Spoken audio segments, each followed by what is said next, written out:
নমস্কার বন্ধুরা, আমার একটা নতুন মিনি ব্লগে তোমাদের সবাইকে স্বাগত। অনেক দিন পর আমি আজকে চলে এসেছি দুপুরের মেনু নিয়ে। মেনুতে থাকছে সাদা ভাত, এটা হচ্ছে মানকচু বাটা, সঙ্গে থাকছে একটা শুকনো লঙ্কা ভাজা, তারপরে আছে বকফুলের বড়া, আর আছে পেঁপে মিষ্টি আলু একসঙ্গে সেদ্ধ করে শুকনো লঙ্কা ভেজে মাখা, সঙ্গে আছে লাল শাক ভাজা। আর এটা হচ্ছে অরহর আর মটর ডাল মিশিয়ে আমি থানকুনি পাতা দিয়ে এটা বানিয়েছি। থানকুনি পাতা কেউ খেতে চায় না, তাই এটা আমার চেষ্টা।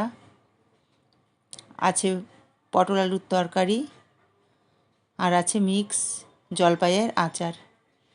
এই আচারের রেসিপিটা আমি তোমাদের সঙ্গে শেয়ার করব। তো কেমন হয়েছে আমার আজকে দুপুরের মেনু, ভালো লাগলে লাইক, কমেন্ট আর সাবস্ক্রাইব করে পাশে থাকবে। ধন্যবাদ।